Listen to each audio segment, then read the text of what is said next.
Bonjour, nous avons le plaisir de recevoir Monsieur François Mboukou, président du RFVPC, étoile montante de la diaspora congolaise et de la lutte pour la libération du Congo. Quelqu'un qu'on a découvert il n'y a pas longtemps dans le milieu de la lutte pour la libération de ces pays et qui a fait beaucoup de choses que nous allons découvrir au cours de cette émission. Bonjour Monsieur François Mboukou. Bonjour M. Kerwin, merci de m'avoir invité. Ce soir, je suis ému déjà de pouvoir parler devant les caméras, mais par rapport à l'amour patriotique du pays. Donc, je suis éprouvé. J'ai perdu ma belle-mère.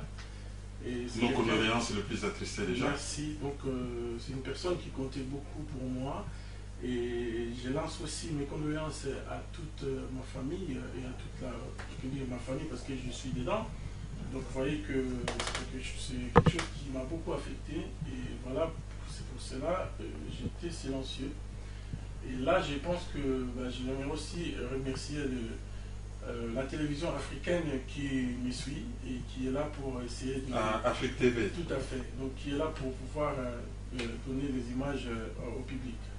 Mais alors, il n'y a pas longtemps à Paris, dans le 12e arrondissement, vous aviez organisé un grand forum qui était la sortie en quelque sorte du RFVPC, votre mouvement, qui fonctionne sous la loi de 1901.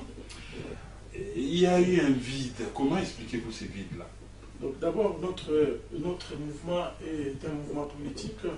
C'est une association RFVPC, ça veut dire Rassemblement de forces vives pour le peuple congolais. Et ce mouvement a été créé suite à ces grands soucis que nous avons pour notre pays de rassembler. Donc nous sommes en train de vouloir rassembler le peuple congolais. Nous voulons que ce peuple puisse au moins une fois de plus se retrouver pour pouvoir avancer. Et vous voyez que dans cette optique, nous avons pu mettre en place ce forum qui a eu lieu le 16 mars à Paris. Alors, et je pourrais dire que c'est quelque chose de réussi. Il y avait quand même des choses qui se sont passées, mais je pense que dans l'esprit de rassembler, pour un père qui veut rassembler les enfants ou tout le monde, il va continuer à rassembler et appeler et avancer avec tout le monde. Donc vous voyez, c'est par rapport à ça que nous voulions continuer dans cette optique de rassembler. Alors, avant de parler du but de ces mouvements, pour le connaître un peu plus, nous aimerions connaître l'homme. Qui êtes-vous en résumé? Est-ce que pouvez-vous nous résumer votre biographie? C'est vrai que je suis un homme modeste. Ceux qui me connaissent, ceux qui me sont proches, c'est des gens qui me connaissent savent ce que je suis. Mais c'est vrai que je dois parler de moi. Je suis né l'année où M. Kassavou, le fait président Kassavou, était mort. C'est l'année 1969, donc je suis né à Kinshasa. Et j'ai fait mes études secondaires à Kinshasa.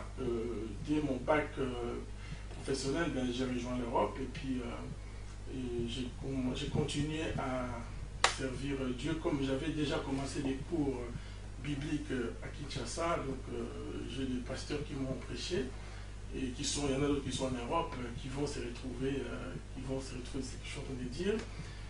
Et puis quand j'ai rejoint la France, j'ai pu continuer à faire mes études bibliques et puis professionnelles en même temps. Donc j'ai pu faire la théologie dans une école à Saint-Étienne. Et dans la théologie, je pense que... Saint-Étienne, c'est une ville française. Voilà, si les gens nous regardent dans le monde entier. Dans les 42, donc en France. Donc j'ai pu compris que dans la théologie, nous avons la philosophie, l'anthropologie et l'ethnologie. Ça veut dire que j'ai continué à croire que j'avais quelque chose à apporter pour le peuple. Alors, j'ai pensé que je devais continuer à avancer dans cette société où nous nous trouvons. Donc, c'est une société des savoirs qu'il faut continuer. Et dans l'optique que j'étais obligé d'aller encore faire les droits. Donc actuellement, je suis étudiant libre donc, à la Sorbonne. Et où vous faites les droits? Sorbonne, tout à fait. Et marié, je l'espère. Oui, je vis avec Sylvie, ma femme. Qui a perdu sa mère, comme vous l'avez dit au début. Tout à fait. Donc nous vivons là et puis c'est quelqu'un qui m'a beaucoup porté. Et je pense que ce soir, je dédie j'ai beaucoup une pensée, j'ai une pensée qui va vers elle. Quelqu'un qui a fait la théologie, donc pour ramener les hommes vers Dieu, qui fait le droit, peut-être pour chercher la justice, maintenant vous faites la lutte. Comment expliquez-vous, comment vous êtes venu cette idée de prendre les choses en main, de vous lever pour vous battre par rapport à votre pays? Parce que nous savons qu'il y a beaucoup de gens sont arrivés à la lutte, chacun avait peut-être une histoire personnelle. Qu'est-ce qui vous a motivé pour rejoindre la lutte pour la libération du Congo? En voyant, je suis un homme d'éthique déjà, et j'aime la justice, j'aime le droit. Et en regardant mon pays d'où je viens, le Congo démocratique, la RDC, j'ai vu il y a pas mal des injustices.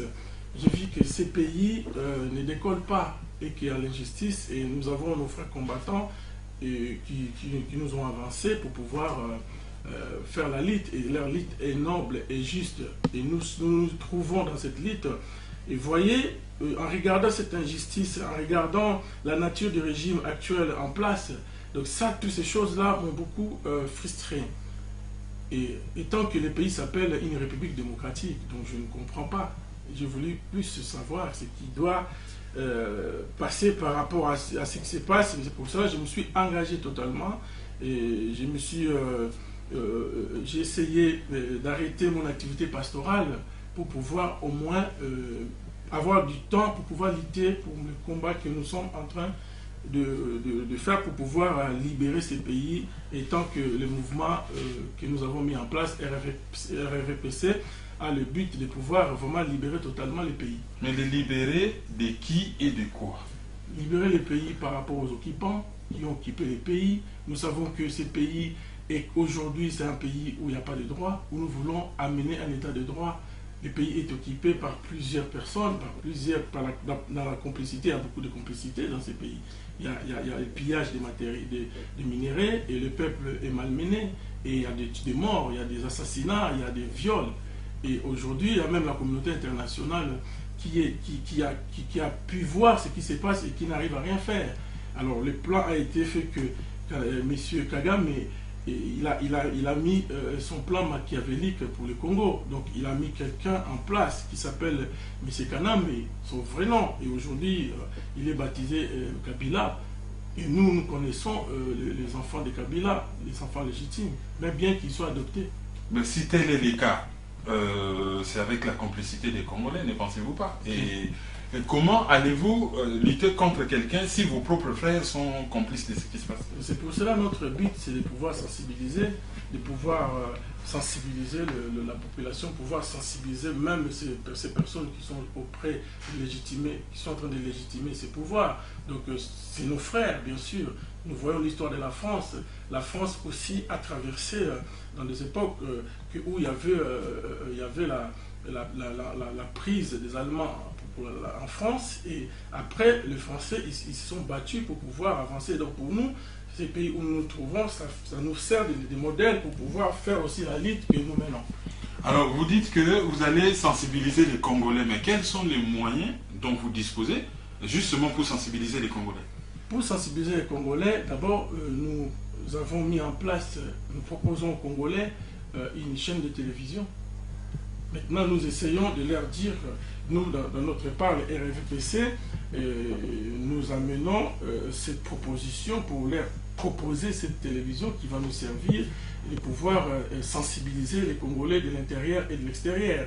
Parce que nous voyons que l'information qu'ils sont en train de donner au peuple, le peuple n'arrive pas à bouger, le peuple est endormi. Et voilà pourquoi nous nous sommes battus pour pouvoir aujourd'hui amener cette télévision, proposer cette télévision aux Congolais. Donc, si je comprends bien, votre mouvement a une chaîne de télé qui s'appelle comment? Est-ce que vous avez du matériel? Comment peut-on faire pour les capter? Parce que là, vous annoncez quelque chose de gros. Ben, on n'a encore rien vu de concret. Donc, vous avez une chaîne de télé. Nous avons le matériel qui sont prêts, et nous demandons l'appui de tous les Congolais qui s'y connaissent. Ceux qui s'y connaissent, qui sont... nous savons que les Congolais sont très intelligents. Les Congolais, c'est des gens qui ont beaucoup à donner pour leur pays, pour la nation, pour le Congo du demain. Donc la télévision s'appellerait la télévision Congo Libre. où il y aura la facilité des choses, où nous allons donner l'information qu'il faut au peuple. Parce qu'aujourd'hui, le peuple n'a rien du tout. Alors, à part la sensibilisation, parce que vous avez dit que vous allez sensibiliser les Congolais, pensez-vous que la sensibilisation seule suffit pour pouvoir libérer ces pays? Parce que de l'autre côté, ce n'est pas des enfants de cœur. Si, je comprends, mais je sais une seule chose, que nous sommes dans des pays occidentaux. Ces occidentaux même nous ont donné des valeurs. Et ces valeurs qu'ils nous ont données, l'Union européenne, ils nous parlent de la liberté, des droits de l'homme, ils nous parlent de droits des humains. Mais où sont ces Européens et pourquoi Kabila est toujours au pouvoir jusqu'à aujourd'hui? Et ce que nous demandons aujourd'hui, nous les Congolais, nous sommes prêts à reprendre notre pays. Nous avons ces capacités pour pouvoir avancer, changer ces gens. Ce n'est même pas l'histoire des hommes, mais c'est l'histoire de la mentalité. C'est porter un état de droit, c'est porter la liberté d'expression, c'est arrêter de mettre des gens en prison pour rien. Des hommes comme de Coutinho, Fernando, qui sont toujours en prison. Où sont ces Européens? Mais c'est Kagame les a aujourd'hui, mais c'est Kagame a joué, moi je peux me permettre de le dire, il joue avec les Européens, avec les Occidentaux, parce que en ce moment, nous, le peuple congolais, nous sommes prêts pour libérer notre pays, et nous commençons à nous organiser. Peut-être on croyait qu'il n'y avait pas de Congolais, mais les Congolais sont là pour leur pays. Alors, mais pour libérer un pays, on ne peut pas y aller seul. Il faudrait avoir des alliés. Et quels sont les alliés dont vous disposez pour mener cette tâche assez lourde? En ce moment, nous avons un seul allié, que le peuple congolais. Et nous demandons à toute personne de la bonne foi qui aime la liberté, tous ces gens-là comme des Churchill, comme des gens comme De Gaulle, qui ont voulu la liberté des hommes. Alors nous cherchons ces gens-là, des alliés, des partenaires, ceux qui peuvent venir pour une fois de plus, pour pouvoir faire quelque chose pour lutter pour ce peuple, pour libérer ce peuple. Nous cherchons des alliés. Là où ils sont, ils nous entendent. Ils savent ce qui se passe au Congo. Mais pourquoi Kabila est toujours là? Mais lorsque vous avez cité M. De Gaulle, le général de Gaulle, lui, lorsqu'il était en Grande-Bretagne, il y avait des gens sur place ici en France qui étaient en relais avec lui pour pouvoir libérer la France. Vous, vous êtes à l'étranger en France, mais est-ce qu'au Congo, par exemple, vous avez des relais pour porter votre message afin que le jour venu, comme vous le dites, que les pays soient libérés? Bien sûr que oui, nous travaillons, mais nous n'allons pas dévoiler tout ce que nous faisons, mais nous travaillons, il y a des alliés qui sont déjà au Congo. Mais nous travaillons, mais nous ne voulons pas, nous ne sommes pas là pour étaler. Et voilà les secrets, M. Kerwin, qui fait qu'aujourd'hui, le combat a été infiltré. Mais nous tous, nous ne sommes pas infiltrés parce que nous avons essayé de travailler dans le silence. Et le silence est une arme efficace, et secret. Et c'est ça qui manque pour que nous puissions avancer. C'est vrai qu'il y a des hommes politiques qui sont sur place. Et nous travaillons, nous parlons avec eux, nous discutons. Mais il y en a un qui a publiquement dit que vous étiez en relation avec lui, M. Fumutoto. Expliquez-nous. Parce qu'il a fait quand même une déclaration chez une de nos consoeurs des Congo Mikili, en disant que vous êtes en contact avec lui, qu'il vous respecte, que vous le respectez. Éclairez-nous un peu là-dessus, qu'est-ce qui se passe entre vous et M. Fumutoto? Vous savez, M. Kerwin, j'allais vous dire, je vais vous dire une chose. Vous savez, au départ, c'est vrai que je ne connaissais pas cet homme, M. Fumutoto. Mais c'est vrai que c'est un homme que j'ai appris à découvrir chaque fois. Mais ce que j'allais dire à nos frères congolais, il faudrait qu'on arrête de juger les gens si on ne les connaît pas. Si je ne vous connais pas, je ne peux pas vous juger. Il faut que je vous approche, je vous écoute. C'est par rapport à vos paroles, par rapport à tout ce que vous pourrez me dire, c'est par rapport à ces choses-là que je pourrais vous cerner vraiment qui vous êtes. En ce jour, je peux dire oui, cet homme-là, j'ai beaucoup de respect pour lui, et j'ai eu beaucoup de temps, beaucoup de discussions avec lui, et c'est un homme sincère. Ce que les gens disent pour lui, je ne pense pas. Mais je pense qu'étant un homme politique, je pense qu'il faudrait pouvoir maintenant rassembler ce qui est utile pour nous.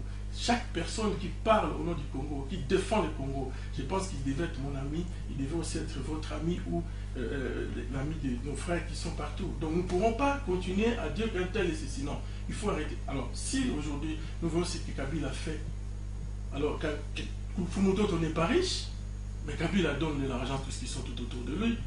Kabila distribue l'argent, il jette l'argent, mais son peuple meurt. Et nous demandons que cet homme puisse partir. Nous demandons sa démission. Nous voulons qu'il puisse quitter la République démocratique du Congo.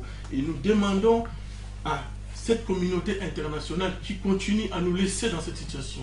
Cette communauté internationale qui est toujours en train de brandir les drapeaux, de dire que oui, les droits de l'homme, mais nous avons leurs valeurs. Nous sommes en Europe, nous vivons ici, nous respectons les lois. Pourquoi pas aller respecter les lois au Congo?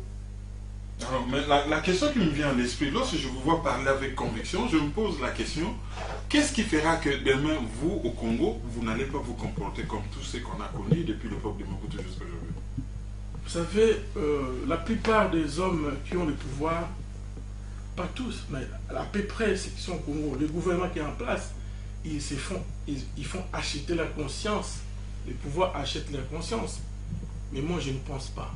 Ce n'est pas dans mes valeurs. De pouvoir trahir un peuple, de pouvoir humilier un peuple, de pouvoir permettre le viol, la destruction massive d'un peuple. Et ce peuple qui est dans sa propre terre, et ce peuple qui a besoin de secours, qui crie au secours, il n'y a personne qui vient pour le secourir, si ce n'est pas nous-mêmes les Congolais. À toutes ces personnes qui aiment le Congo, toute personne qui aime le Congo, je lance cet appel de venir vers nous, de nous contacter, de pouvoir venir travailler. Nous travaillons, c'est vrai. Nous sommes en train de mettre des choses en place.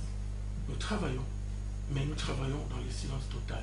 Mais nous voulons que Kabila puisse démissionner. Mais demander à quelqu'un que vous qualifiez de dictateur de démissionner, c'est une chimère. Êtes-vous sûr qu'il va démissionner ou ne pensez-vous pas qu'on doit, vous devez le faire partir? Je pense que, vous savez, il y a des révolutions dans le monde, il y a plusieurs révolutions qui se sont faites dans le monde. Personne n'est plus fort que le peuple. Voilà la raison, M. Karoun, que nous avons mis la télé en place. Cette télévision va nous servir de pouvoir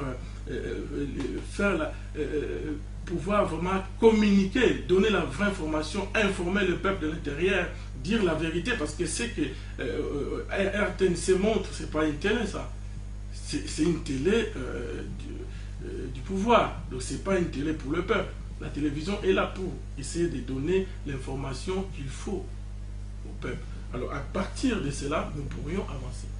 Alors, la question que j'aimerais vous poser maintenant, c'est que quand on mène une lutte pour libérer un pays, on doit avoir une vision. Quelle est votre vision par rapport au Congo ou par rapport à l'avenir du Congo? Notre vision globale, il faudrait dire que l'espoir dans ces pays, nous devons porter l'espoir pour la ère des Congo. La vision, c'est rebâtir ces pays. La vision, c'est redonner les valeurs à ce peuple, redonner son identité qu'il a perdue. La vision, c'est de construire, de donner à manger au peuple. La vision, c'est de construire les écoles pour le peuple. La vision, c'est de donner une vie décente à ces peuples, de donner du travail. C'est un pays riche qui pèse 24 000 milliards de dollars. Mais nous ne voyons rien du tout de ce que le peuple est en train de souffrir. Nous ne voyons rien qui s'est fait pour ce peuple. Et nous réclamons la démission de Kabila. Nous voulons que la communauté internationale, qui est là pour protéger les nations, pour protéger le peuple, et cette même communauté internationale, M. Kagame a dansé ces mêmes personnes, il se moque d'eux. Je pourrais dire même qu'ils ont peur de lui. Alors, vous m'avez tendu une bonne perche. Nous allons maintenant réagir par rapport à l'actualité des 10 derniers jours et des jours à venir. Et là, vous parlez de M. Paul Kagame, qui était à Los Angeles et qui sera à l'université d'Oxford en Grande-Bretagne pour recevoir un prix sur l'initiative sur le business africain. Quelle est votre réaction par rapport au prix qu'il va recevoir à l'université d'Oxford? Pour votre information, je fais un courrier que j'ai envoyé, que j'ai posté à chancellor d'Oxford, et j'ai aussi envoyé la copie à M. Fabius, qui est le ministre des Affaires étrangères français. Oui. Voilà, donc déjà, c'est un peu, j'ai expliqué dans ce courrier la destruction qui est Kagame. Kagame, c'est vraiment, c'est l'image d'Hitler. Je ne comprends pas, c'est comme si l'Angleterre recevait Hitler le 18. Et c'est ce que je ne comprends pas, que Oxford, c'est parmi les universités, l'un des universités une des meilleures au monde. Et je ne comprends pas comment ils peuvent recevoir cet homme. C'est pour cela, nous les Congolais, nous ne dormons pas, nous sommes là, nous sommes debout. et nous luttons pour notre terre, pour notre pays qui est la RDC. Voilà, donc après Kagame, il y a quelqu'un, une dame qui a mené une tournée dans la région des Grands Lacs. Il s'agit de Madame Mary Robinson. Et comment avez-vous perçu cette tournée, vous qui êtes un futur acteur politique au Congo? Madame Robinson est la bienvenue au Congo parce que nous savons que c'est une des personnes qui a aussi lutté contre toutes ces exactions qui se passent au Congo. Il a des valeurs qu'il défend. Elle a ces valeurs-là qui montrent qu'elle est contre tout ce qui se passe. Mais le problème, il ne faudrait pas que l'histoire du Congo soit que pour prendre des ethnies, qu'il y ait l'ethnie qui est plus valeureuse que l'autre. Donc la plupart des gens sont égales. On ne peut pas privilégier d'autres personnes pour dire qu'ils sont ceci, que le problème congolais, c'est un problème politique ou un problème militaire. Maintenant, ils ont mis en place la brigade rapide. Mais dans cette brigade, nous demandons tout simplement, nous remarquons que dans ces brigades, il n'y a que des anglophones. Or, le Congo, c'est un pays francophone. Vous êtes d'accord avec moi? Donc, nous devons comprendre maintenant que ces francophones qui vont venir, nous leur demandons tout simplement d'être justes, de pouvoir communiquer. Ce sont ces anglophones qui vont venir, voilà, parce qu'ils parlent, c'est des swahiliphones, donc ils sont là en train de parler, ils parlent swahili.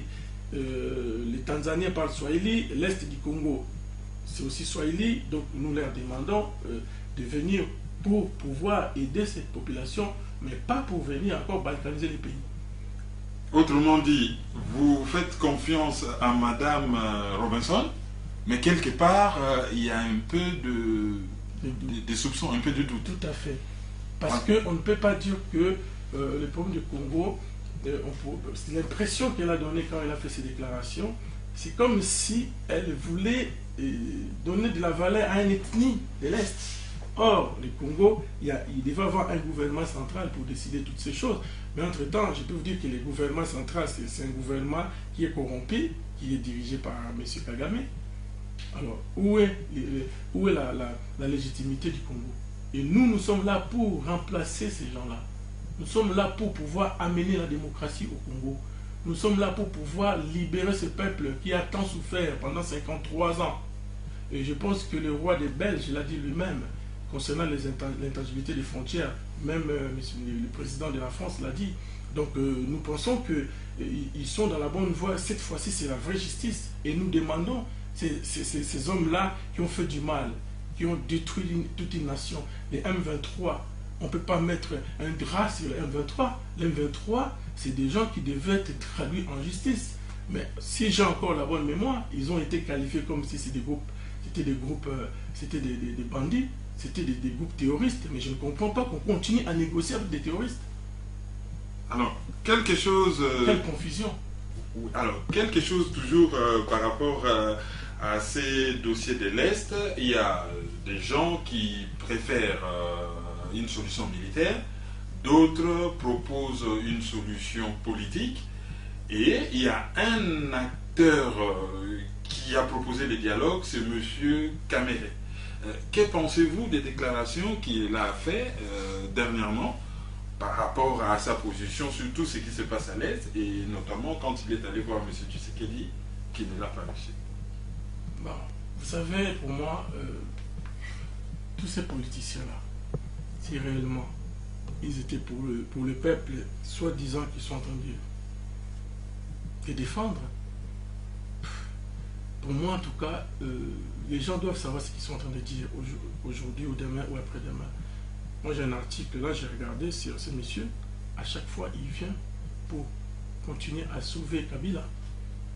Si j'ai encore une bonne mémoire, au mois d'octobre, il y a un article sur Radio Okapi du 5 octobre. Il a dit que les gens devaient aller au dialogue. Mais ça fait pas longtemps qu'il a encore dit qu'il n'était pas pour le dialogue. On ne peut pas avoir des langages. Donc ça, c'est son problème. Alors, il y a une bonne partie de l'opinion congolaise qui commence à penser que 2011, les élections, c'est déjà perdu. Et ils pensent déjà à 2016. Et le pouvoir en place prépare déjà 2016 en publiant notamment la loi sur la nouvelle CENI. Qu'en pensez-vous? Moi déjà, toutes ces choses-là, c'est la continuité de la bêtise. excusez-moi d'être un peu vulgaire comme ça, c'est de la continuité de la bêtise. Parce que lorsqu'on n'a pas encore compris ce qui s'est passé en 2011, le Congo, ce n'est pas une poubelle, quand même. Il y a des hommes et des femmes intelligents qui vivent au Congo. On ne peut pas se moquer du monde comme ça. Ceux qui veulent les élections, il faut qu'à comprendre que tant qu'il n'y aura pas la justice dans ces pays, tant que ce gouvernement sera toujours là, il n'y aura rien du tout. Nous n'accepterons pas ces élections.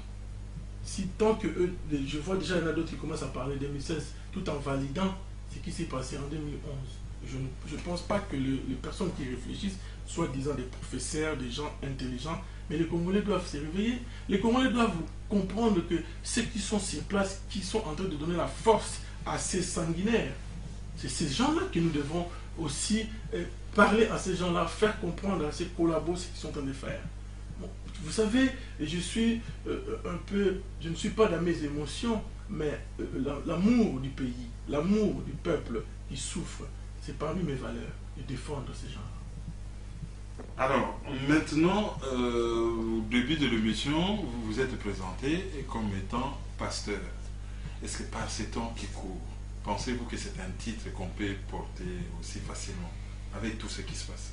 Vous savez, ce n'est pas les titres, mais c'est la personne qui porte. Les titres ne font pas l'homme. Les titres, on voit on a des bouchards qui sont des professeurs. C'est des gens qui ont fait des études. On voit des matatapons, c'est des gens qui ont fait des études. Est-ce qu'ils peuvent tolérer ce qui se passe dans ces pays-là? Si c'est réellement ces gens-là ont fait des études, les études, je pense, les études c'est bien, mais les titres, je pense que ça ne fait pas l'homme. Oui, mais parce que le petit souci, c'est que vous êtes pasteur. Avant, quand on disait pasteur, c'était signe d'honnêteté, de bonne moralité. Mais ces derniers temps, les pasteurs sont tellement mal réputés qu'il y a plein de dossiers. Hein. Il y a Bishop Élysée, il y a Bishop Tchatumba, il y a les pasteurs de Nilessi. Pensez-vous que, en tant que pasteur, c'est un titre qui vous honore? Les comportements, disons, ce qu'on accuse certains de vos confrères, est-ce que pensez-vous que ça vous honore? Vous savez, cette question, c'est une question de moralité. C'est vrai que personnellement, cette situation, il faudrait qu'on trouve une solution dans la diaspora, de pouvoir rassembler, et c'est ça mon rôle, de pouvoir rassembler tout le monde. Chacun d'eux a sa conscience, je pense. Comme moi, on peut aussi me juger, mais moi, je n'ai pas le droit de juger les gens. Je n'ai pas le droit de condamner les gens par rapport à leurs problèmes personnels. Et ce que je refuse, qu'il faudrait éviter à l'avenir que ces problèmes viennent au combat pour l'affaiblir. Et je pense que le peuple congolais est très mature pour pouvoir lui-même juger. Vous avez tenu un forum à Paris il n'y a pas longtemps. Il y en aura-t-il un deuxième? Oui, je pense qu'il y en aura un deuxième au mois de septembre. C'est pour cela, cette fois-ci, au départ, je pense que les amis ne nous ont pas compris. Mais étant rassembleur, je dois avoir ce qu'on appelle la patience. La patience et pouvoir avancer encore avec tout le monde. Là, je passe la noce pour leur dire que nous sommes là, pas pour moi, mais pour le Congo. Celui ou celle qui aime le Congo, le moment est là maintenant qu'ils viennent s'approcher pour que nous puissions avancer ensemble, pour pouvoir libérer notre pays. Celui qui a le sang de Congolais, celui qui aime le Congo, qui que ce soit, même si c'est un ami du Congo, le temps est là maintenant. On donne encore on donne une deuxième occasion à nos frères de nous approcher, de nous rassembler nous tous pour pouvoir libérer notre pays. Et je pense que même ceux qui nous regardent attendent que c'est là. Même ceux qui veulent nous aider un jour, je ne sais pas dans le monde où ils sont, n'importe quel pays, aujourd'hui les pays ne nous comprennent. Plusieurs États ne comprennent pas ce qui se passe parce qu'ils ne voient pas une représentativité, parce qu'ils ne savent pas à qui ils peuvent parler. C'est pour cela que nous allons lancer ce deuxième forum au mois de septembre. Nous allons lancer ce deuxième forum. Je pense qu'on a pu déjà mettre des choses en place. Le 14 septembre, ça sera un samedi. Et nous appelons tout le monde de se préparer, tous les partis politiques du Congo. Comme je vous ai dit, il y en a d'autres qui sont, on discute déjà en coulisses. Nous parlons, mais nous ne sommes pas là pour étaler tout ce que nous faisons. Alors, si vous avez un message à lancer au peuple congolais, quel leur direz-vous? Je vais leur dire qu'ils sachent que nous sommes à côté d'eux et que de notre côté, de notre part, nous essayons de faire comme j'avais dit au forum. Quand le Congo va me poser la question qu'as-tu fait pour moi, je répondrai au Congo que moi, de mon côté, avec mes amis, nous avons essayé de rassembler nos frères. C'est pour cela qu'ils doivent être rassemblés, ils doivent être unis.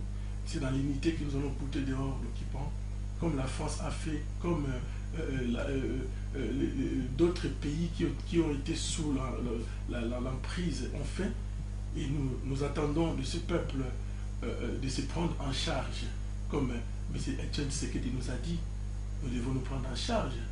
Ce n'est plus à lui de continuer la lutte. Il est là, il fait la lutte, mais il a déjà beaucoup dans son compteur. Maintenant, il faut qu'il y ait une continuité pour pouvoir maintenant pousser dehors cet imposteur qui est en place en RDC, qui s'appelle M. Kanambe, alias Joseph Kabila.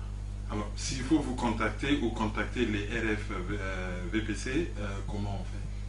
Et là, nous voyons sur Dieu merci qu'il y a Africa TV, Afrique.tv, ceux qui veulent nous suivre, ils peuvent nous suivre sur www.afrique.tv. C'est là où ils auront nos informations. Mais sinon, vous nous contactez sur le 06 19 44 51 95. Le numéro s'affiche d'ailleurs en bas de l'écran. Tout à fait. Ou bien c'est mouvement.rfvpc@gmail.com.